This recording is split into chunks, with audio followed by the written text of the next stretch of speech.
Let's talk about one of the big issues that's come along since Winton and finally been resolved, and that is, of course, the Holden Racing Team ownership issue. As you already know, Mark Skaife is the new owner of HRT. He signed a 10-year deal to control the Holden Racing Team, which poses quite a few questions, none the least of which is, how is he going to juggle both of these jobs? Well, Greg Rust went to find out.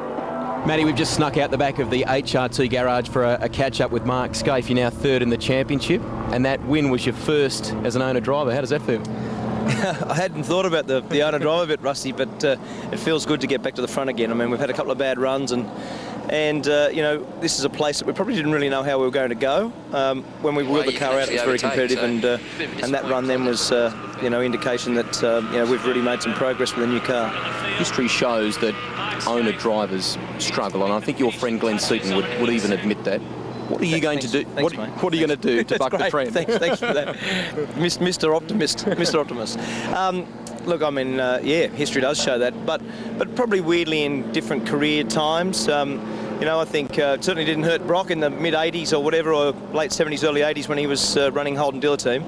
And if you've got the right people around you, I mean, this weekend hasn't changed at all for me. I mean, we've got great blokes, and they've got the same roles and responsibilities, and in the end, when I'm in the car, I'm the same as I've always been, so that part of it's easy. Away from the track, I've probably got to have some other people around to make sure that I don't get too involved. Given the enormous growth of V8 Supercar racing, and in particular this team over the past decade, what does that mean? You know, does that mean at some point you would have to consider perhaps hanging up the helmet earlier than you anticipated to focus on this team? Well, look, I don't know. I mean, it'll depend on how I'm going on the track. I've never really had a time when how long I would drive for. I know that when I signed this new 5-year deal, that would take me to, say, 40, and then I would consider what I did. I mean, Jim Richards was the world's best touring car driver in his early 40s, so I'd like to think that if I want to keep on driving, that I'd still be competitive for another 5 years after that if I wanted to. But we'll just see what happens. I mean, they're pretty big shoes to fill. I mean, the team's the benchmark team. I mean, if you're going to come along as a coach of an AFL team, you'd like it to be on the bottom so you could actually see it do this. What we've done is come along at a time when the team is the top team, and our job is to keep it there.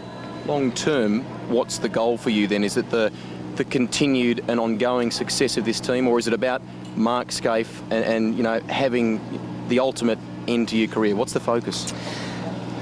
Selfishly, the first bit is my driving. I'd like to, you know, win more championships than anyone else, and I want to do the very best job I can on track for the next 4 or 5 years and see what happens. Then after that, my focus is certainly to make sure throughout that period that the team maintains its profile and its status, and that, you know, the Red Army is maintained. It's, you know, as I said, it's the benchmark team, and I'd be derelict if I didn't try to keep it there. Top effort. Enjoy the third race. Thanks, Rusty.